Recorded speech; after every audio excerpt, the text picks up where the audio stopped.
अब तक की अहम तरीन। सऊदी अरब में 35 पाकिस्तानी हजाज के इंतकाल की तस्दीक। वजारत मजहबी अमूर ने 35 पाकिस्तानी हजाज के इंतकाल की तस्दीक कर दी। डीजी पाकिस्तान हज मिशन अब्दुल वहाब सोमरू के मुताबिक 20 पाकिस्तान के अमवात मक्का में, 6 मदीना में, 4 मना में, 3 अरफात में और 2 मुज़दलिफ़ा में हुई।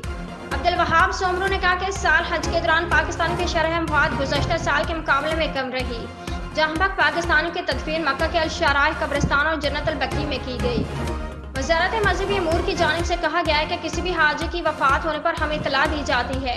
सऊदी हुकूमत के निज़ाम के तहत वर्षा से तदफीन की इजाज़त मांगी जाती है। बाद में गुस्ल लेकर हरमीन में नमाज जनाजा अदा करके तदफीन की जाती है, या फिर वारिसिन की ख्वाहिश के मुताबिक हाजी की मैयत पाकिस्तान पहुँचाने के इंतजाम किए जाते हैं।